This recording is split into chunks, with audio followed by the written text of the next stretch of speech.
আমি অরুণ। অনেকদিন পর আজ আমি পিসির বাড়ি যাচ্ছি। বড় পিসি, আমার বাবার বড় দিদি।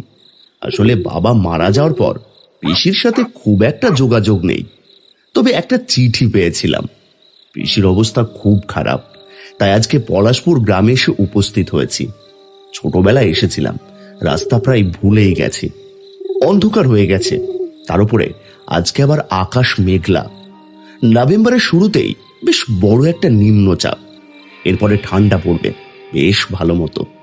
দুদিন বৃষ্টিও হয়েছে। পিসিকে কয়েকবার চিঠি পাঠিয়েও কোনো খোঁজ পায়নি, তাই কদিনের ছুটি নিয়ে পিসির বাড়িতে এসেছি।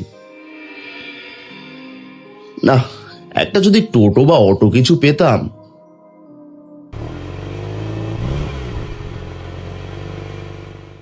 ওই তো দূর থেকে একটা অটো আসছে।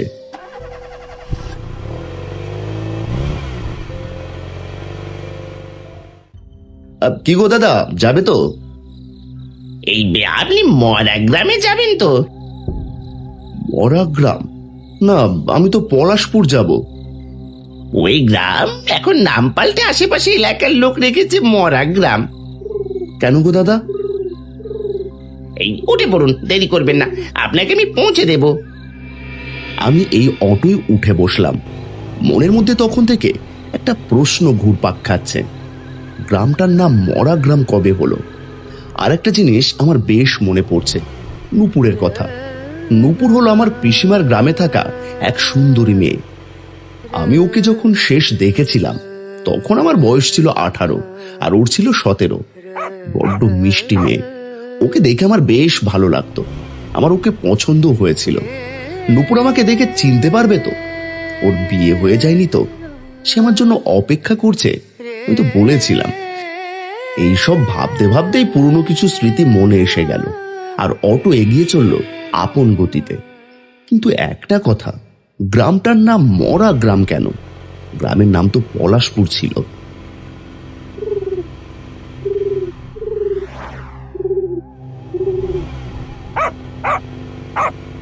আসলে বাবু, গ্রামের লোক মরতে শুরু করেছে, তাই গ্রামটার নাম সবাই মরা গ্রাম দিয়েছে। পলাশপুর বলে আর কেউ ডাকে না। আপনি কি করে জানলেন আমি কি ভাবছি? আপনার চোখ মুখ দেখেই বোঝা যাচ্ছে। বাপরে, এখানে কি ঠান্ডা! শহরে এখনো ঠান্ডাই পড়েনি। গ্রামের দিকে সত্যিই যেন শীতটা অনেক তাড়াতাড়ি পড়ে যায়। ঠান্ডা বাতাস শো শো করে গায়ে লাগছিল। একটু জড়ো হয়ে বসলাম।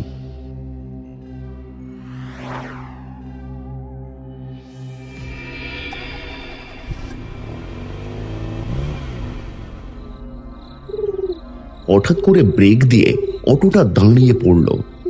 তখনই আমার চোখটা গেল সামনে রাখা আয়নাতে।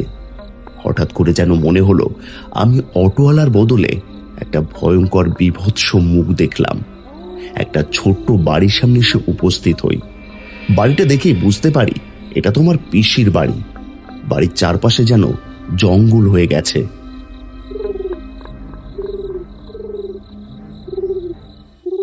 আরে, আপনি এখানে নিয়ে আনলেন? আপনি কি করে জানতে পারলেন আমি এখানে নামবো? আপনি বললেন তো 2 সপ্তাহ আগে চিঠি দিয়েছে আপনার পিসি। তারপর থেকে তোর পিসি চিঠি লিখছে না। তাই বুঝতে পারলাম আপনি গৌরী দিদির কথা বলছেন। হ্যাঁ, আমার পিসির নাম গৌরী। উনি খুব অসুস্থ ছিলেন। অটোওয়ালার সাথে কথা বলতে বলতেই হঠাৎ করে ঘরের ভেতর থেকে পুজোর মতো একটা বুড়ি বেরিয়ে এলো। কি অবস্থা হয়েছে শরীরের! শরীর বেঁকে গেছে, বয়সের ভারে ঝুঁকে পড়েছে। চোখগুলো যেন ঘোলাটে বর্ণ। অন্ধকারে ভালো করে মুখটাও দেখা যাচ্ছে না। অবশেষে এলি বাবা, আয় আয়। ভাড়া মেটাতেই ঘুরে দেখি সেখানে কিচ্ছু নেই, ফাঁকা, কুয়াশা চাদরে ঢাকা।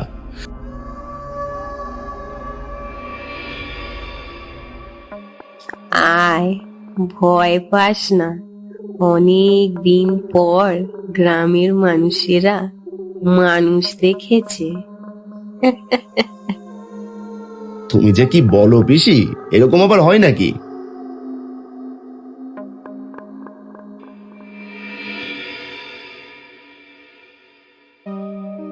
আমি ঘরের ভিতর ঢুকেই মনে পড়ে গেল পিসির খুব শখ ছিল পাখি পোষবার।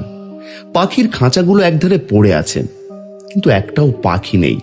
তা আমি পিসিকে বললাম, ও পিসি, তোমার পাখি গেল কোথায়? সব গেছে পেটে।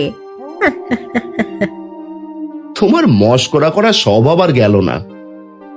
না, সেটা যাবে না। বস তুই, বস।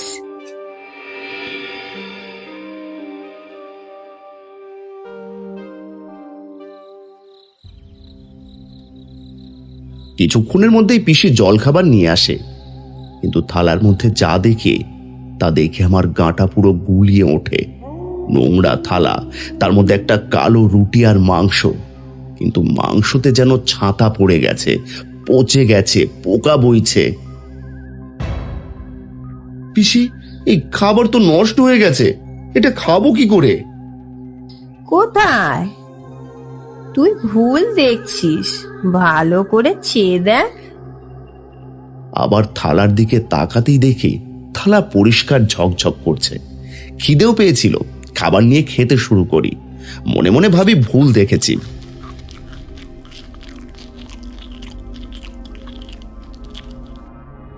হঠাৎ খাবার খেতে খেতে মনে হচ্ছে আমার মুখের ভেতরে কিছু একটা অদ্ভুত লাগছে। আমি চমকে যাই, হাতে আর খাবারের প্লেটে বড় বড় পোকা বিজ বিজ করছে। আমি চিৎকার করে উঠি, পোকা! বড় বড় পোকা! তুই তো পাগল হলি রে খোকা। পোকা কোথায় দেখলি? এই তো দেখো, এই তো।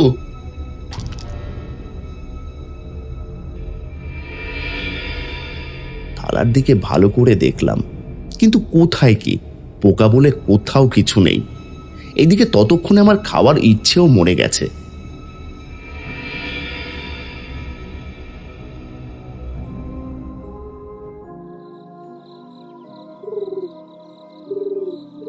আমি উঠে পড়লাম, কলতলায় হাত ধুতে গিয়ে লক্ষ্য করলাম গ্রামের প্রত্যেকটা বাড়ি অন্ধকার।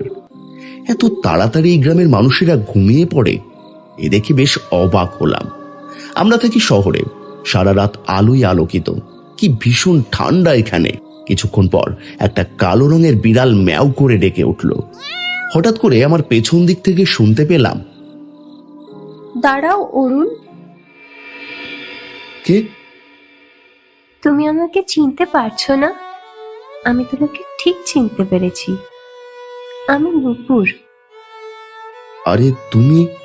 আমি তো চিনতেই পারিনি, সেই কবে দেখেছি।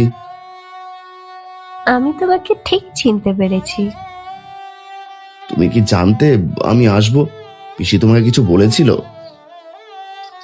না, আমি এখন আসি, আমি পরে আসবো। নূপুর, তার সেই দুই মায়াবী ভরা চোখ, মিষ্টি হাসি। এই বলেই নূপুর অন্ধকার রাস্তায় যেন মিলিয়ে গেল। আমিও অবাক হই। তখনই ঘরের ভেতর থেকে পিসি ডাকে, এতক্ষণ বাইরে দাঁড়িয়ে থাকিস না। যাচ্ছি পিসি।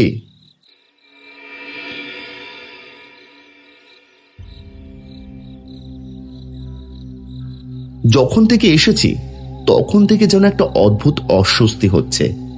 আমি শুয়ে পড়ি বিছানায়। রাত তখন কত হবে জানি না। আমার যেন মনে হচ্ছিল কেউ আমার কাছে বসে আমাকে অনেকক্ষণ থেকে দেখছে। চোখ খুলতে আমি দেখলাম একটা কালো ছায়ামূর্তি দ্রুত সরে গেল। একটা আওয়াজ, যেন কেউ কিছু খাচ্ছে। আমারও খুব খিদে পেয়েছে, কারণ কিছুই তো খাইনি তখন যা হচ্ছিল।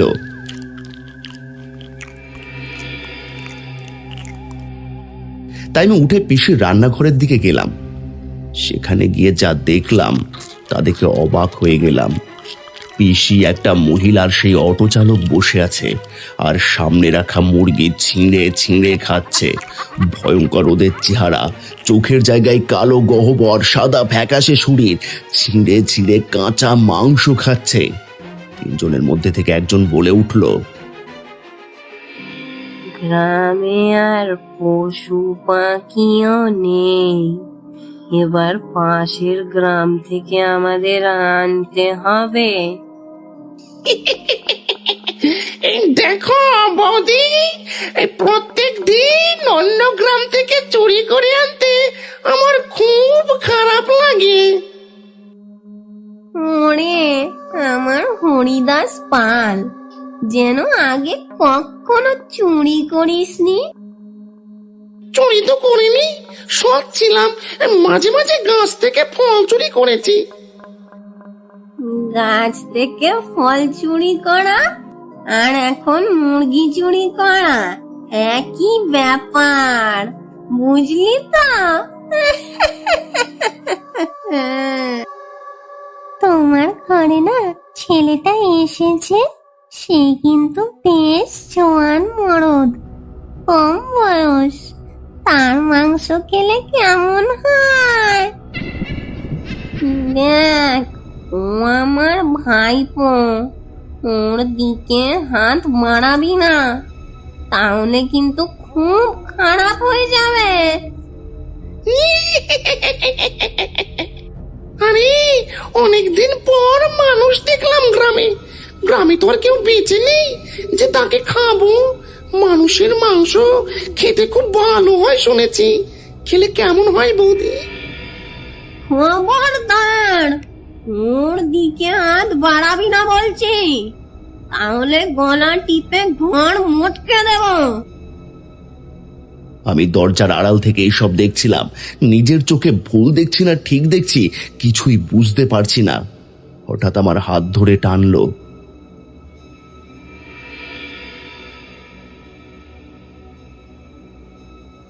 এখানে আর থেকো না, এদিকে এসো, বাইরে চলো, আমি বলছি। এই গ্রামে আর কেউ বেঁচে নেই গো, সবাই মারা গেছে। মড়ক লেগেছিল, অজানা অসুখে একটার পর একটা বাড়ি অসুস্থ হয়ে পড়ে। সবাই তুক ঝাড়ফুঁকের উপর বিশ্বাস করে ডাক্তার দেখাতে চায়নি, আর আস্তে সেই অসুখ বেড়ে সবাই মারা যায়। আমার পিসি মারা গেছে। নূপুর, তুমি চলো আমার সাথে। তুমি আমার সাথে আমার বাড়ি চলো, আমি তোমাকে বিয়ে করব। আমি ভেবেছিলাম পিসিকে নিয়ে যাব আর তোমাদের বাড়িতে গিয়ে বিয়ের কথা বলে আসব। একদিন বাড়ির সকলকে নিয়ে আসব। তোমার বাবা মা ওনারা বেঁচে আছেন তো, নাকি ওনারা মারা গেছেন? আমি বললাম তো, সবাই মারা গেছে, সবাই।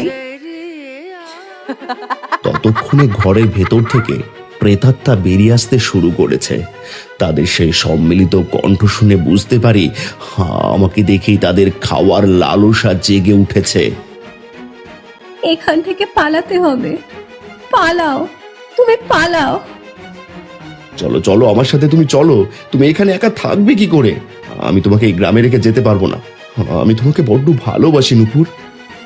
আমিও তোমাকে ভালোবাসি, তোমার অপেক্ষাই করছিলাম। আমি জানতাম তুমি একদিন আসবে, আমাকে নিতে আসবে, কিন্তু এই অসুখ আমাকেও গ্রাস করে। আমি নূপুরের হাত ধরে টানি, সঙ্গে সঙ্গে একটা অদ্ভুত ঘটনা ঘটে আমার চোখের সামনে। নূপুর তার মায়াভরা মুখমণ্ডল পাল্টিয়ে এক ভয়ঙ্কর পৈশাচিক মুখমণ্ডলে পরিণত হয়। আমি তা দেখে ভয়ে কেঁপে উঠলাম। বললাম না, এই গ্রামের সবাই মৃত, আর আমরা এই গ্রাম ছেড়ে অন্য কোথাও যেতে পারবো না। তুমি চলে যাও, নয়তো ওরা তোমাকে মেরে ফেলবে। ওকে ধরে খাবো। হঠাৎ করেই সেই মহিলার অটোওয়ালা আমার দিকে তেড়ে আসে। পালা অরুণ, এখান থেকে পালা, বাঁচতে চাস তো পালা।